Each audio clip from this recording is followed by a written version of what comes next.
Hello, നമ്മൾ ഇൻഡേഴ്സ് 150ൻ്റെ revenue റെക്കഗ്നിഷൻ്റെ 5 step മോഡലാണ് നോക്കുന്നത്. അതിലെ സ്റ്റെപ്പ് 3 ആണ് നമ്മളിന്ന് നോക്കാൻ പോകുന്നത്. അതിൽ determining the transaction price. Step 3 എന്ന് പറഞ്ഞു കഴിഞ്ഞാൽ എങ്ങനെ ട്രാൻസാക്ഷൻ പ്രൈസ് ഡിറ്റർമിൻ ചെയ്യും. അപ്പോൾ നമ്മൾ ആദ്യം എന്താ ട്രാൻസാക്ഷൻ പ്രൈസ് എന്ന് അറിയണം. ട്രാൻസാക്ഷൻ പ്രൈസ് എന്ന് പറഞ്ഞു കഴിഞ്ഞാൽ ഒരു ബിസിനസ് കസ്റ്റമർക്ക് ഗുഡ്സ് ഡെലിവറി ചെയ്യുമ്പോഴോ അല്ലെങ്കിൽ സർവീസ് റെൻഡർ ചെയ്യുമ്പോഴോ കസ്റ്റമറുടെ കയ്യിൽ നിന്ന് എക്സ്പെക്റ്റ് ചെയ്യുന്ന എത്ര രൂപ കിട്ടും, എത്ര എമൗണ്ട് കിട്ടും എന്ന് കമ്പനി എക്സ്പെക്റ്റ് ചെയ്യുന്നു. ആ ഒരു എക്സ്പെക്റ്റ് ചെയ്യുന്ന പ്രൈസിനെയാണ് അല്ലെങ്കിൽ ആ ഒരു എമൗണ്ടിനെയാണ് ട്രാൻസാക്ഷൻ പ്രൈസ് എന്ന് പറയുക. ഓക്കെ, ട്രാൻസാക്ഷൻ പ്രൈസ് എപ്പോഴും ഫിക്സ്ഡ് ആവണമെന്നില്ല. പല കാരണങ്ങൾ കൊണ്ട് അത് ഇൻഫ്ലുവൻസ്ഡ് ആവാം, പല കാരണങ്ങൾ കൊണ്ട് അത് വേരി ചെയ്തുകൊണ്ടിരിക്കാം. ഓക്കെ, അപ്പോൾ ഒരു ട്രാൻസാക്ഷൻ പ്രൈസ് ഡിറ്റർമിൻ ചെയ്യുമ്പോൾ കമ്പനി കുറേ കാര്യങ്ങൾ, ട്രാൻസാക്ഷൻ പ്രൈസിനെ അഫക്റ്റ് ചെയ്യുന്ന കുറേ കാര്യങ്ങൾ കൺസിഡർ ചെയ്യേണ്ടതുണ്ട്. അപ്പോൾ എന്തൊക്കെയാണ് ട്രാൻസാക്ഷൻ പ്രൈസിനെ അഫക്റ്റ് ചെയ്യുന്ന ഫാക്ടേഴ്സ് എന്ന് നമുക്ക് നോക്കാം. ആദ്യത്തെ ഫാക്ടർ എന്ന് പറഞ്ഞു കഴിഞ്ഞാൽ വേരിയബിൾ കൺസിഡറേഷനാണ്. ഓക്കെ, വേരിയബിൾ കൺസിഡറേഷൻ എന്ന് പറഞ്ഞു കഴിഞ്ഞാൽ എന്താ പറയുക, സെല്ല് ചെയ്യുന്ന പ്രൊഡക്റ്റ് അല്ലെങ്കിൽ റെൻഡർ ചെയ്യുന്ന സർവീസിൻ്റെ കോസ്റ്റ് എന്ന് പറഞ്ഞു കഴിഞ്ഞാൽ അല്ലെങ്കിൽ പ്രൈസ് എന്ന് പറഞ്ഞു കഴിഞ്ഞാൽ ഫിക്സ്ഡ് അല്ല. പല കാരണങ്ങൾ കൊണ്ട് അത് ഇൻഫ്ലുവൻസ്ഡ് ആവാം. എന്തൊക്കെ കാരണങ്ങളുണ്ടായിരിക്കാം? ഡിസ്കൗണ്ട്. സപ്പോസ് ഒരു ഷോപ്പ് ഒരു പ്രൊഡക്റ്റ് സെല്ല് ചെയ്യാണ്, 1000 രൂപയാണ്, 10% ഡിസ്കൗണ്ട് കൊടുത്തു. അപ്പോൾ 100 രൂപയാണ് ഡിസ്കൗണ്ട് കൊടുക്കുന്നത് അല്ലേ. അപ്പോൾ ആക്ച്വൽ പ്രൊഡക്റ്റിൻ്റെ കോസ്റ്റ് എന്ന് പറഞ്ഞു കഴിഞ്ഞാൽ 1000 ആണ്, അല്ലെങ്കിൽ ബിസിനസ്സിന് റിസീവ് ചെയ്യുന്ന റവന്യൂ എന്ന് പറഞ്ഞാൽ 1000 ആണ്. പക്ഷേ ഇവിടെ ഡിസ്കൗണ്ട്, വേരിയബിൾ കൺസിഡറേഷൻ അഫക്റ്റ് ചെയ്യുകയാണ് അല്ലേ. കൺസിഡറേഷൻ വേരി ചെയ്യുകയാണ്. എന്തുകൊണ്ടാണ്? ഡിസ്കൗണ്ട് കൊണ്ട്. അപ്പോൾ ആക്ച്വലി കമ്പനി എക്സ്പെക്റ്റ് ചെയ്യുന്നത് എത്രയാണ്? 900.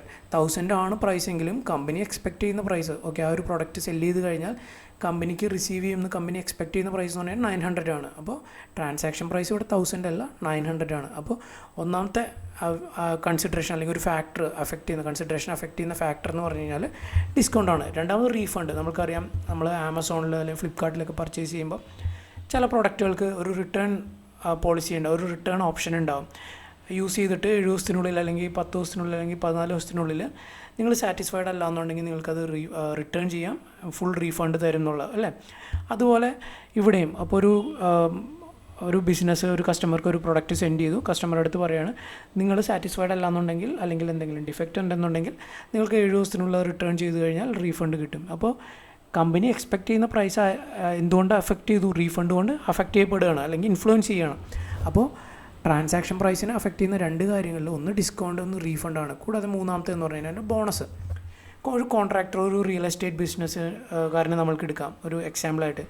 റിയൽ എസ്റ്റേറ്റ് ഡെവലപ്പർ പറയുകയാണ് കോൺട്രാക്ടറുടെ അടുത്ത്, നിങ്ങൾ ഇത്ര ഡേറ്റിനുള്ളിൽ അല്ലെങ്കിൽ ഇത്ര ദിവസത്തിനുള്ളിൽ അല്ലെങ്കിൽ ഇത്ര മാസങ്ങൾക്കുള്ളിൽ നിങ്ങളുടെ വർക്ക് ഫിനിഷ് ചെയ്ത് കഴിഞ്ഞാൽ നിങ്ങൾക്കൊരു ബോണസ് തരാം എന്ന് പറയുകയാണെങ്കിൽ ആ കൺസിഡറേഷൻ അവിടെ മാറി അല്ലേ. 100 രൂപ കൊടുക്കേണ്ടടുത്ത ബോണസും കൂടി കൊടുക്കുമ്പോൾ 120 രൂപ. അപ്പോൾ കിട്ടേണ്ട റവന്യൂ എന്തായി? 100 എന്നുള്ളിടത്ത് 120 ആയി. അപ്പോൾ കൺസിഡറേഷൻ അല്ലെങ്കിൽ ട്രാൻസാക്ഷൻ പ്രൈസിനെ കുറേ ഫാക്ടേഴ്സ് അഫക്റ്റ് ചെയ്യുന്നതാണ്, ഇൻഫ്ലുവൻസ് ചെയ്യുന്നതാണ്. ഒന്നാമത്തെ ഡിസ്കൗണ്ട്, റീഫണ്ട്, ബോണസ്. ഇപ്പോൾ നമ്മൾക്കൊരു എക്സാമ്പിളായിട്ട് എടുക്കുകയാണ്. ഒരു എക്സാമ്പിൾ പറയുകയാണെങ്കിൽ ഒരു സോഫ്റ്റ്വെയർ കമ്പനി സോഫ്റ്റ്വെയർ സെല്ല് ചെയ്യുകയാണ്. 50,000 റുപ്പീസാണ് സോഫ്റ്റ്വെയറിൻ്റെ പ്രൈസ് എന്ന് പറയുന്നത്. പക്ഷേ കസ്റ്റമർക്ക് ആ ഒരു സോഫ്റ്റ്വെയർ കമ്പനി ഒരു ഓഫർ കൊടുക്കുകയാണ്, നിങ്ങൾ അടുത്ത വർഷവും ഈ സോഫ്റ്റ്വെയർ സബ്സ്ക്രൈബ് ചെയ്യുകയാണെങ്കിൽ ഈ വർഷം ഒരു 5,000 റുപ്പീസിൻ്റെ ക്യാഷ് ബാക്ക് തരാം എന്ന് പറയുകയാണ്. അപ്പോൾ ഇവിടെ 5,000 എന്ന് പറഞ്ഞു കഴിഞ്ഞാൽ വേരിയബിൾ കൺസിഡറേഷനാണ്. എന്തുകൊണ്ടാണ്? ഫൈനൽ ട്രാൻസാക്ഷൻ പ്രൈസ് കസ്റ്റമറുടെ ആ റിന്യൂവൽ ഡിസിഷൻ, കസ്റ്റമർ റിന്യൂ ചെയ്യുമോ ഇല്ലയോ എന്നുള്ള ഡിസിഷനെ അനുസരിച്ചിരിക്കും. അപ്പോൾ കസ്റ്റമർ റിന്യൂ ചെയ്യുകയാണെങ്കിൽ 50,000 എന്നുള്ള എത്രയാവും? 45,000 ആവും. കസ്റ്റമർ റിന്യൂ ചെയ്തില്ല എന്നുണ്ടെങ്കിൽ 50,000 ആയിരിക്കും ട്രാൻസാക്ഷൻ പ്രൈസ്. അപ്പോൾ ട്രാൻസാക്ഷൻ പ്രൈസ് എന്ന് പറയുന്നത് ഫിക്സ്ഡ് അല്ല, അതിനെ പല ഫാക്ടേഴ്സ് ഇൻഫ്ലുവൻസ് ചെയ്യും. അതിൽ ആദ്യത്തേതാണ് വേരിയബിൾ കൺസിഡറേഷൻ. രണ്ടാമത്തെ നോക്കുകയാണെങ്കിൽ കൺസ്ട്രെയിനിങ് റവന്യൂ. കൺസ്ട്രെയിനിങ് റവന്യൂ എന്ന് പറഞ്ഞു കഴിഞ്ഞാൽ ഹൈലി പ്രോബബിളായിട്ടുള്ള ഇൻകം ആണെങ്കിൽ അല്ലെങ്കിൽ റവന്യൂ ആണെങ്കിൽ കിട്ടുമെന്ന് കളക്ട് ചെയ്യുമെന്ന് ഉറപ്പുണ്ടെങ്കിൽ മാത്രം അത് റെക്കോർഡ് ചെയ്യുക അല്ലെങ്കിൽ റെക്കഗ്നൈസ് ചെയ്യുക. എക്സാമ്പിൾ പറയുകയാണെങ്കിൽ ഒരു റിയൽ എസ്റ്റേറ്റ് ഡെവലപ്പറിൻ്റെ എക്സാമ്പിൾ തന്നെ നമ്മൾക്ക് എടുക്കാം. Real estate developer real estate ഡെവലപ്പറുടെ കോൺട്രാക്ടർ എടുത്ത് പറയുകയാണ്, നിങ്ങൾ ഈ ഒരു പ്രോജക്റ്റ് 2 വർഷം കൊണ്ട് കംപ്ലീറ്റ് ചെയ്യാമെന്നാണ് പറഞ്ഞേക്കുന്നത്. പക്ഷേ 18 മാസം അല്ലെങ്കിൽ 1.5 വർഷം കൊണ്ട് കംപ്ലീറ്റ് ചെയ്യുകയാണെങ്കിൽ നിങ്ങൾക്ക് ഞാനൊരു ഇൻസെൻറ്റീവ് തരാം. സപ്പോസ് റിയൽ എസ്റ്റേറ്റ് ഡെവലപ്പർ 2 വർഷം കൊണ്ട് കംപ്ലീറ്റ് ചെയ്യുകയാണെങ്കിൽ 1 കോടി കൊടുക്കാമെന്നാണ് പറഞ്ഞേക്കുന്നതെന്ന് വെച്ചോ. അങ്ങനെയാണെങ്കിൽ കോൺട്രാക്ടറിനെ സംബന്ധിച്ച് 1 കോടിയാണ് ട്രാൻസാക്ഷൻ പ്രൈസ്. പക്ഷേ അത് ഫിക്സ്ഡ് അല്ല, അത് കൺസ്ട്രെയിനിങ് റവന്യൂ എന്ന് പറയുന്ന ഒരു ഫാക്ടറിനെ കൊണ്ട് ഇൻഫ്ലുവൻസ്ഡ് ആവുകയാണ്. അപ്പോൾ സപ്പോസ് 50,000 രൂപയാണ് 1.5 വർഷം കൊണ്ട് കംപ്ലീറ്റ് ചെയ്ത് കഴിഞ്ഞാൽ ഇൻസെൻറ്റീവായിട്ട് കൊടുക്കാമെന്ന് റിയൽ എസ്റ്റേറ്റ് ഡെവലപ്പർ പറഞ്ഞു. അങ്ങനെയാണെങ്കിൽ ആ 18 മാസത്തിനുള്ളിൽ അല്ലെങ്കിൽ 1.5 വർഷത്തിനുള്ളിൽ കംപ്ലീറ്റ് ചെയ്യുകയാണെങ്കിൽ കോൺട്രാക്ടറുടെ റവന്യൂ എത്രയായിരിക്കും? 1 കോടി പ്ലസ് ആ ഒരു ഇൻസെൻറ്റീവ് 50 ലക്ഷം അല്ലേ. അപ്പോൾ 1 കോടി കിട്ടേണ്ട അടുത്ത് ഇപ്പോൾ എത്ര കിട്ടി? 18 മാസം കൊണ്ട് കംപ്ലീറ്റ് ചെയ്യുമ്പോൾ 1.5 കോടി കിട്ടി അല്ലേ. അപ്പോൾ കൺസ്ട്രെയിനിങ് റവന്യൂ എന്നുള്ളതെന്ന് പറഞ്ഞു കഴിഞ്ഞാൽ പൊട്ടൻഷ്യൽ അല്ലെങ്കിൽ പ്രോബബിളായിട്ട് ഉറപ്പായിട്ടും കോൺഫിഡൻ്റ് ആയിട്ട് നമ്മൾക്ക് കിട്ടും അല്ലെങ്കിൽ കളക്ട് ചെയ്യാൻ പറ്റും എന്നുള്ള ഇൻകം മാത്രം എന്ത് ചെയ്യുക? റെക്കഗ്നൈസ് ചെയ്യുക. ഇവിടെ 18 മാസം കൊണ്ട് കംപ്ലീറ്റ് ചെയ്യാൻ പറ്റുമെന്ന് കോൺട്രാക്ടർക്ക് ഉറപ്പാണ്, അല്ലെങ്കിൽ 18 മാസത്തിനുള്ളിൽ കംപ്ലീറ്റ് ചെയ്യുക, ആ ഒരു പ്രോജക്റ്റ് കംപ്ലീറ്റ് ചെയ്യാൻ പറ്റുമെന്ന് കോൺട്രാക്ടർക്ക് പ്രോബബിളാണ് അല്ലെങ്കിൽ കോൺഫിഡൻസ് ഉണ്ട് എങ്കിൽ 1.5 കോടി റവന്യൂ ആയിട്ട് കാണിക്കണം. ഇനി ഒരു ഉറപ്പില്ല, 2 വർഷം കൊണ്ട് തന്നെ ആവുള്ളൂ അല്ലെങ്കിൽ 1.5 വർഷം കഴിഞ്ഞിട്ടേ ആവുള്ളൂ, അല്ലെങ്കിൽ ഒരു ഡിസിഷൻ എടുക്കാൻ പറ്റുന്നില്ല, എത്ര മാസത്തിനുള്ളിൽ തീരുന്ന ഉറപ്പ് പറയാൻ പറ്റുന്നില്ല എന്നുണ്ടെങ്കിൽ ഇവിടെ റെക്കഗ്നൈസ് ചെയ്യേണ്ട ഇൻകം എന്ന് പറഞ്ഞു കഴിഞ്ഞാൽ 1 കോടിയാണ്. നമുക്ക് ഇൻസെൻറ്റീവ് റെക്കഗ്നൈസ് ചെയ്യാൻ പറ്റില്ല. എന്താണെന്ന് വെച്ച് കഴിഞ്ഞാൽ നമ്മൾക്കറിയില്ല അത് 1.5 വർഷം കൊണ്ട് കംപ്ലീറ്റ് ചെയ്യുമോ ഇല്ലയോ എന്നുള്ള കാര്യം. അപ്പോൾ പ്രോബബിൾ ആണ് അല്ലെങ്കിൽ ഹൈലി കോൺഫിഡൻ്റ് ആണ് നമ്മൾക്ക് ആ ഒരു ഇൻകം കിട്ടുമെന്നുണ്ടെങ്കിൽ മാത്രം എന്ത് ചെയ്യുക? അങ്ങനെ കോൺഫിഡൻ്റ് ആയിട്ടുള്ള എമൗണ്ട് മാത്രം അക്കൗണ്ട് ചെയ്യുക. അതാണ് കൺസ്ട്രെയിനിങ് റവന്യൂ എന്ന് പറയുക. അപ്പോൾ ഇവിടെ 1.5 കോടി കിട്ടും എന്നൊരു ഉറപ്പ് നമ്മൾക്കില്ല, പക്ഷേ 18 മാസം അല്ലെങ്കിൽ 1.5 വർഷത്തിനുള്ളിൽ കംപ്ലീറ്റ് ചെയ്യുകയാണെങ്കിൽ 1.5 കോടി കിട്ടും. അങ്ങനെയാണെങ്കിൽ അത് ഉറപ്പാണെങ്കിൽ അത് അക്കൗണ്ട് ചെയ്യുക, അല്ലാന്നുണ്ടെങ്കിൽ 1 കോടി മാത്രം അക്കൗണ്ട് ചെയ്യുക. അപ്പോൾ ഇപ്പോൾ 2 കൺസിഡറേഷൻ എന്ന് പറഞ്ഞു കഴിഞ്ഞാൽ വേരിയബിൾ കൺസിഡറേഷനും രണ്ടാമത്തെ കൺസ്ട്രെയിനിങ് റവന്യൂ. മൂന്നാമത്തെന്ന് പറഞ്ഞു കഴിഞ്ഞാൽ സിഗ്നിഫിക്കൻറ്റ് ഫിനാൻസിങ് കമ്പോണൻറ്റ്. മൂന്നാമത്തെ ഫാക്ടർ എന്ന് പറഞ്ഞു കഴിഞ്ഞാൽ സിഗ്നിഫിക്കൻറ്റ് ഫിനാൻസിങ് കമ്പോണൻ്റ് ആണ്. സിഗ്നിഫിക്കൻറ്റ് ഫിനാൻസിങ് കമ്പോണൻറ്റ് എന്ന് പറയുന്ന ആ ഫാക്ടർ എപ്പോഴാണ് വരുന്നതെന്ന് വെച്ച് കഴിഞ്ഞാൽ ഡെലിവറി ഓഫ് ഗുഡ്സ് അല്ലെങ്കിൽ റെൻഡറിങ് ഓഫ് സർവീസും അതിൻ്റെ ആക്ച്വൽ പേയ്മെൻറ്റ് കസ്റ്റമർ ബിസിനസ്സിന് പേ ചെയ്യുന്നതും തമ്മിൽ ഒരു ഗ്യാപ്പ് വരികയാണെങ്കിൽ, ഒരു പേയ്മെൻറ്റ് ഗ്യാപ്പ് ഉണ്ടെങ്കിൽ അതിനെ നമ്മൾക്ക് സിഗ്നിഫിക്കൻറ്റ് ഫിനാൻസിങ് കമ്പോണൻ്റായിട്ട് നമുക്ക് ട്രീറ്റ് ചെയ്യാം.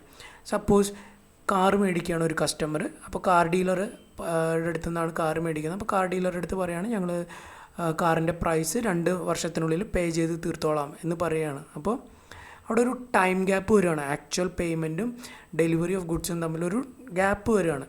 ഡെലിവറി ചെയ്ത് കഴിഞ്ഞു, പക്ഷേ ഫുൾ പേയ്മെൻറ്റ് കിട്ടിയിട്ടില്ല. അപ്പോൾ എങ്ങനെ പേയ്മെൻറ്റ് അല്ലെങ്കിൽ റവന്യൂ റെക്കഗ്നൈസ് ചെയ്യുമെന്ന് വെച്ച് കഴിഞ്ഞാൽ നമ്മൾ ഒരു ഇൻട്രസ്റ്റ് ഫാക്ടറിൻ്റെ, അതായത് ടൈം വാല്യൂ ഓഫ് മണി എന്ന് പറയും. നമ്മൾക്കറിയാം ഇന്നത്തെ 1 രൂപയല്ല നാളത്തെ 1 രൂപ. ഇന്നത്തെ 1 രൂപേനേക്കാളും മൂല്യം കുറവായിരിക്കും നാളത്തെ 1 രൂപയ്ക്ക്. അപ്പോൾ ഇന്ന് ആ ഒരു കാറിൻ്റെ പ്രൈസ് സപ്പോസ് 2 ലക്ഷം രൂപയാണ്. ഇന്ന് 2 ലക്ഷം രൂപ കിട്ടിയിരുന്നെങ്കിൽ ആ 2 ലക്ഷത്തിന് ആ ഒരു മൂല്യമുണ്ട്. നാളെയാണ് ആ 2 ലക്ഷം തരുന്നതെന്നുണ്ടെങ്കിൽ അതേ മൂല്യം ഉണ്ടാവില്ല. അപ്പോൾ ആ ഒരു ഡിഫറൻസ് ഇൻ ടൈം വാല്യൂ കൂടി അഡ്ജസ്റ്റ് ചെയ്യണം. അതിനെയാണ് നമ്മൾ എന്ത് പറയുക? സിഗ്നിഫിക്കൻറ്റ് ഫിനാൻസിങ് കമ്പോണൻ്റ് എന്ന് പറയുക. അപ്പോൾ റവന്യൂ റെക്കഗ്നൈസ് ചെയ്യുമ്പോൾ ആ ഒരു പേയ്മെൻറ്റ് ഗ്യാപ്പ് കൺസിഡർ ചെയ്തിട്ട് ആ ഒരു ടൈം വാല്യൂവിനെയും കൂടി അഡ്ജസ്റ്റ് ചെയ്ത് വേണം റവന്യൂ റെക്കഗ്നൈസ് ചെയ്യാൻ. ഓക്കെ, ഇനി അടുത്ത ഫാക്ടർ എന്ന് പറഞ്ഞു കഴിഞ്ഞാൽ നോൺ ക്യാഷ് കൺസിഡറേഷനാണ്. കസ്റ്റമർക്ക് ബിസിനസ് ഗുഡ്സ് അല്ലെങ്കിൽ സർവീസ് റെൻഡർ ചെയ്യുമ്പോൾ അല്ലെങ്കിൽ ഡെലിവറി ചെയ്യുമ്പോൾ ക്യാഷിന് പകരം അല്ലെങ്കിൽ മണിക്ക് പകരം എന്ത് കൊടുക്കും? ഒരു നോൺ ക്യാഷ് പേയ്മെൻറ്റ് നടത്തുകയാണ്, അല്ലെങ്കിൽ ഒരു നോൺ ക്യാഷ് കൺസിഡറേഷൻ നടത്തുകയാണ്. ചിലപ്പോൾ വേറെ ഗുഡ്സ് ആയിരിക്കാം കൊടുക്കുന്നത്, അല്ലെങ്കിൽ കസ്റ്റമർ ഒരു കമ്പനിയാണെങ്കിൽ കമ്പനിയുടെ ഷെയർസ് ആയിരിക്കാം കൊടുക്കുന്നത്. അങ്ങനെയാണെങ്കിൽ ആ ഒരു ക്യാഷിന് പകരം എന്ത് കൺസിഡറേഷനാണോ കൊടുത്തത് ആ കൺസിഡറേഷൻ്റെ ഫെയർ വാല്യൂ ഡിറ്റർമിൻ ചെയ്യുക. അതിൻ്റെ പ്രൈസ് എത്രയാണ്? സപ്പോസ് ഷെയർ ആണെങ്കിൽ അതിൻ്റെ ഇപ്പോഴത്തെ വാല്യൂ എത്രയാണെന്ന് കൺസിഡർ ചെയ്യുക, അതിൻ്റെ ഫെയർ വാല്യൂ എത്രയാണെന്ന് ഐഡൻറ്റിഫൈ ചെയ്യുക. ആ വാല്യൂ ആണ് റവന്യൂ ആയിട്ട് ട്രീറ്റ് ചെയ്യേണ്ടത്. ഓക്കെ, അപ്പോൾ ഇവിടെ ഒരു എക്സാമ്പിൾ പറയുകയാണെങ്കിൽ ഒരു വെബ് ഡെവലപ്പറിൻ്റെ ക്ലയൻറ്റിന് വേണ്ടി ഒരു വെബ്സൈറ്റ് ബിൽഡ് ചെയ്ത് കൊടുക്കുകയാണ്. അപ്പോൾ വെബ്സൈറ്റ് ക്ലയൻറ്റ് പറയുകയാണ്, ഓക്കെ ഞങ്ങൾ ഫീസ് തരുന്നതിന് പകരം, നിങ്ങളുടെ ഫീസ് തരുന്നതിന് പകരം ഒരു കാര്യം ചെയ്യാം, നിങ്ങൾക്ക് ഞങ്ങളുടെ വെബ്സൈറ്റിൽ നിങ്ങളുടെ അഡ്വർടൈസ്മെൻറ്റ് 1 വർഷത്തേക്ക് അല്ലെങ്കിൽ 2 വർഷത്തേക്ക് ഫ്രീ ആയിട്ട് ഫ്ലോട്ട് ചെയ്യാം, അല്ലെങ്കിൽ അഡ്വർടൈസ്മെൻറ്റ് അതിൽ കൊടുക്കാം എന്ന് പറയുകയാണ്. അങ്ങനെയാണെങ്കിൽ ഡെവലപ്പർ ആ റവന്യൂ എങ്ങനെയാണ് ഇൻക്ലൂഡ് ചെയ്യേണ്ടത്? വേറൊരു കമ്പനിയിൽ അഡ്വർടൈസിങ്, അത് സെയിം അഡ്വർടൈസിങ് നടത്തണമായിരുന്നെങ്കിൽ എത്ര എമൗണ്ട് ആവുമായിരുന്നോ ആ എമൗണ്ട് ആണ് വെബ് ഡെവലപ്പറിൻ്റെ റവന്യൂ ആയിട്ട് ട്രീറ്റ് ചെയ്യേണ്ടത്. അപ്പോൾ ഇവിടെ നോൺ ക്യാഷ് ട്രാൻസാക്ഷനാണ്, ക്യാഷ് ആയിട്ടല്ല കിട്ടിയേക്കുന്നത്, വേറൊരു സർവീസാണ്. ഒരു സർവീസ് റെൻഡർ ചെയ്തതിന് പകരം വേറൊരു സർവീസ്, അതായത് നിങ്ങളുടെ അഡ്വർടൈസ്മെൻറ്റ് ഞങ്ങളുടെ വെബ്സൈറ്റിൽ ഫ്രീ ആയിട്ട് ഇട്ടോളൂ എന്നാണ് പറഞ്ഞേക്കുന്നത്. അപ്പോൾ ആ അഡ്വർടൈസിൻ്റെ ഫെയർ വാല്യൂ, അങ്ങനെ ഒരു അഡ്വർടൈസ്മെൻറ്റ് വേറെ എവിടെയെങ്കിലും ഇടണമായിരുന്നെങ്കിൽ എത്ര പൈസ കൊടുക്കേണ്ടി വരുമായിരുന്നു, അതാണ് വെബ് ഡെവലപ്പറിനെ സംബന്ധിച്ച് അവരുടെ റവന്യൂ. അപ്പോൾ ആ ഫെയർ വാല്യൂവിനെ എന്തായിട്ട് റെക്കഗ്നൈസ് ചെയ്യണം? റവന്യൂ ആയിട്ട് റെക്കഗ്നൈസ് ചെയ്യണം. അടുത്തെന്ന് പറഞ്ഞു കഴിഞ്ഞാൽ consideration payable to customer. Consideration payable to customer എന്ന് പറഞ്ഞു കഴിഞ്ഞാൽ ചില സമയത്ത് കസ്റ്റമർക്ക് കമ്പനി എന്തെങ്കിലുമൊക്കെ ഓഫർ കൊടുക്കേണ്ടി വരും. നമ്മൾക്കറിയാം നമ്മൾ ആമസോണിലോ അല്ലെങ്കിൽ പേടിഎം വഴി പേയ്മെൻറ്റ് നടത്തുമ്പോഴോ അല്ലെങ്കിൽ ഗൂഗിൾ പേയിലൊക്കെ പേയ്മെൻറ്റ് നടത്തുമ്പോഴോ നമ്മൾക്ക് എന്ത് കിട്ടാറുണ്ട്? ക്യാഷ് ബാക്ക് ഓഫർ കിട്ടാറുണ്ട്, കൂപ്പൺസ് കിട്ടാറുണ്ട്, ഡിസ്കൗണ്ട് കിട്ടാറുണ്ട്. അതുപോലെ തന്നെ നിങ്ങൾക്ക് പല ഓൺലൈൻ പ്ലാറ്റ്ഫോമുകളോ അല്ലെങ്കിൽ ഇപ്പോൾ പല ബിസിനസ്സുകളും നമ്മൾക്ക് ക്യാഷ് ബാക്കും കൂപ്പൺസും ഡിസ്കൗണ്ട് കൂപ്പൺസും എല്ലാം തരുന്നത് നമ്മൾക്കറിയാം. ഇപ്പോൾ റിലയൻസ് ട്രെൻഡ്സിൽ പോയി കഴിഞ്ഞാൽ നിങ്ങൾക്ക് ഇത്ര രൂപയ്ക്ക് പർച്ചേസ് ചെയ്ത് കഴിഞ്ഞാൽ കുറേ കൂപ്പൺ തരും. അവർ പറയുന്നത് എന്താ, അടുത്ത മാസം നിങ്ങൾ ഈ കൂപ്പണായിട്ട് വരികയാണെങ്കിൽ നിങ്ങൾക്ക് 500 രൂപ ഡിസ്കൗണ്ട് കിട്ടും അല്ലെങ്കിൽ 1500 രൂപ ഡിസ്കൗണ്ട് കിട്ടും എന്നൊക്കെ പറയും അല്ലേ. അപ്പോൾ കൺസിഡറേഷൻ പേയബിൾ ടു കസ്റ്റമർ കൂടി ട്രാൻസാക്ഷൻ പ്രൈസിനെ ഇൻഫ്ലുവൻസ് ചെയ്യുന്നൊരു ഫാക്ടറാണ്. അപ്പോൾ എക്സാമ്പിളായിട്ട് പറയുകയാണെങ്കിൽ 10,000 രൂപയുടെ ഒരു ഗുഡ്സ് 10,000 രൂപയുടെ good products super market sell ചെയ്തു. പക്ഷേ അവർ കസ്റ്റമർക്ക് പറയുകയാണ്, ഓക്കെ നിങ്ങൾ 10,000 രൂപയുടെ ഗുഡ്സ് പർച്ചേസ് ചെയ്തുകൊണ്ട് ഞങ്ങൾ നിങ്ങൾക്കൊരു ഗിഫ്റ്റ് വൗച്ചർ തരികയാണ് 1000 രൂപയുടെ. നിങ്ങൾ നെക്സ്റ്റ് ടൈം പർച്ചേസ് ചെയ്യുമ്പോൾ ഈ ഗിഫ്റ്റ് വൗച്ചർ തരികയാണെങ്കിൽ നിങ്ങൾക്ക് ഡിസ്കൗണ്ട് തരാം എന്ന് പറയുകയാണ്. അപ്പോൾ ഇവിടെ 10,000 രൂപയുടെ ഗുഡ്സ് സെല്ല് ചെയ്തു, പക്ഷേ പകരം 1000 രൂപയുടെ ഗിഫ്റ്റ് വൗച്ചർ കൊടുത്തു. അപ്പോൾ ഇവിടെ എത്രയാണ് ആക്ച്വൽ ട്രാൻസാക്ഷൻ പ്രൈസ് എന്ന് പറയുന്നത്? 10,000 അല്ല, ആ 1000 ഗിഫ്റ്റ് വൗച്ചറിൻ്റെ വാല്യൂ കൂടി ലെസ് ചെയ്ത് 9,000 ആണ് ആക്ച്വൽ ട്രാൻസാക്ഷൻ പ്രൈസായിട്ട് കാൽക്കുലേറ്റ് ചെയ്യേണ്ടത് അല്ലെങ്കിൽ കൺസിഡർ ചെയ്യേണ്ടത്, റെക്കഗ്നൈസ് ചെയ്യേണ്ടത്. ഇനി ഇതിൻ്റെ സമ്മറി പറയുകയാണെങ്കിൽ, നമ്മൾ ഈ പറഞ്ഞ സ്റ്റെപ്പ് 3യുടെ സമ്മറി പറയുകയാണെങ്കിൽ, ട്രാൻസാക്ഷൻ പ്രൈസ് എന്ന് പറഞ്ഞു കഴിഞ്ഞാൽ കമ്പനി എക്സ്പെക്റ്റ് ചെയ്യുന്ന അല്ലെങ്കിൽ ഡെലിവറി ചെയ്ത ഗുഡ്സിനോ അല്ലെങ്കിൽ റെൻഡർ ചെയ്ത സർവീസിനോ കമ്പനി എത്രയാണോ എക്സ്പെക്റ്റ് ചെയ്യുന്നത് അതിനെയാണ് ട്രാൻസാക്ഷൻ പ്രൈസ് എന്ന് പറയുക. അത് നമ്മൾ മനസ്സിലാക്കേണ്ട കാര്യം, ഈ ട്രാൻസാക്ഷൻ പ്രൈസ് എന്ന് പറഞ്ഞു കഴിഞ്ഞാൽ ഫിക്സ്ഡ് അല്ല, പല കാരണങ്ങൾ കൊണ്ട് അത് ഇൻഫ്ലുവൻസ് ചെയ്യപ്പെടാം അല്ലെങ്കിൽ പല കാരണങ്ങൾ കൊണ്ട് അതിന് ആ ട്രാൻസാക്ഷൻ പ്രൈസ് അഫക്റ്റഡ് ആവാം. നമ്മൾ പറഞ്ഞത് എന്തൊക്കെയായിരുന്നു? ഒന്നാമത്തേതെന്ന് പറഞ്ഞു കഴിഞ്ഞാൽ വേരിയബിൾ കൺസിഡറേഷൻ, ഈ ഒരു ഫാക്ടർ കൊണ്ടാവാം, കൺസ്ട്രെയിനിങ് റവന്യൂ കൊണ്ടാവാം, പിന്നെ സിഗ്നിഫിക്കൻറ്റ് ഫിനാൻസിങ് കമ്പോണൻറ്റ് അതായത് ടൈം വാല്യൂ ഓഫ് മണി കൊണ്ടാവാം, നോൺ ക്യാഷ് കൺസിഡറേഷൻ കൊണ്ടാവാം, അല്ലെങ്കിൽ കസ്റ്റമർക്ക് കൊടുക്കേണ്ട എന്തെങ്കിലും ബെനിഫിറ്റുകൾ ക്യാഷ് ബാക്കോ കൂപ്പൺസോ ഡിസ്കൗണ്ടോ കൊണ്ടാവാം. ഓക്കെ, അപ്പോൾ അഡ്ജസ്റ്റ്മെൻറ്റ്സ് ഡിസ്കൗണ്ടിനും ബോണസിനും നോൺ ക്യാഷ് പേയ്മെൻറ്റ്സിനും ടൈം വാല്യൂ ഓഫ് മണിക്കും എല്ലാം കൂടി ചെയ്തിട്ട് വേണം ട്രാൻസാക്ഷൻ പ്രൈസിനെ ഐഡൻറ്റിഫൈ ചെയ്യാൻ. മാത്രമല്ല കമ്പനി പ്രോബബിൾ ആണ്, കോൺഫിഡൻ്റ് ആണ് ഈ ഇൻകം കിട്ടും എന്ന് ഉറപ്പുണ്ടെങ്കിൽ മാത്രം ആ ഉറപ്പുള്ള റവന്യൂ, ആ ഉറപ്പായിട്ടും കളക്ട് ചെയ്യാൻ പറ്റുന്നുള്ള ആ എമൗണ്ടിനെ മാത്രം റവന്യൂ ആയിട്ട് റെക്കഗ്നൈസ് ചെയ്യുക. നോൺ പ്രോബബിൾ ഐറ്റത്തിനെ അവോയ്ഡ് ചെയ്യുക, അതായത് കിട്ടുന്ന ഉറപ്പില്ല എന്നുണ്ടെങ്കിൽ അതിനെ റവന്യൂവിൽ ഇൻക്ലൂഡ് ചെയ്യാതിരിക്കുക. ഇതെന്തിനാണെന്ന് വെച്ച് കഴിഞ്ഞാൽ കമ്പനി അക്യുറേറ്റ്ലി റവന്യൂവിനെ റെക്കഗ്നൈസ് ചെയ്യാൻ സാധിക്കും. മാത്രമല്ല ഓവർ സ്റ്റേറ്റ് ചെയ്ത് കാണിക്കില്ല. സപ്പോസ് നമ്മളുടെ ബിൽഡറിൻ്റെ റിയൽ എസ്റ്റേറ്റ് ഡെവലപ്പറിൻ്റെ എക്സാമ്പിൾ എടുക്കുകയാണെങ്കിൽ, റിയൽ എസ്റ്റേറ്റ് ഡെവലപ്പർ കോൺട്രാക്ടർ എടുത്ത് പറഞ്ഞു നിങ്ങളുടെ പ്രോജക്റ്റ് 1 കോടിക്ക് കംപ്ലീറ്റ് ചെയ്യാമെന്നാണ് നിങ്ങൾ പറഞ്ഞത്, പക്ഷേ 2 വർഷം എടുക്കും, 2 വർഷം കൊണ്ട് 1 കോടിയുടെ പ്രോജക്റ്റ് നിങ്ങൾ കംപ്ലീറ്റ് ചെയ്യാമെന്നാണ് പറഞ്ഞത്. പക്ഷേ നിങ്ങൾ 18 മാസം കൊണ്ടാണെങ്കിൽ ഞാൻ 50 ലക്ഷം കൂടി എക്സ്ട്രാ നിങ്ങൾക്ക് ഇൻസെൻറ്റീവ് തരാം. പക്ഷേ നമ്മൾക്കിവിടെ 50 ലക്ഷം ഉറപ്പില്ല എന്നുണ്ടെങ്കിൽ അത് കാണിച്ചു കഴിഞ്ഞാൽ എന്ത് പറ്റും? ഇൻകം ഓവർ സ്റ്റേറ്റ് ചെയ്ത് കാണിക്കും അല്ലേ. എന്ന് വെച്ച് കഴിഞ്ഞാൽ 2 വർഷം 1.5 വർഷം കൊണ്ട് കംപ്ലീറ്റ് ചെയ്യാൻ പറ്റില്ല എന്നുണ്ടെങ്കിൽ നമ്മൾ 1.5 കോടി കാണിച്ചിരുന്നെങ്കിൽ ആ 50 കോടി നമ്മൾ എന്ത് ചെയ്യണം?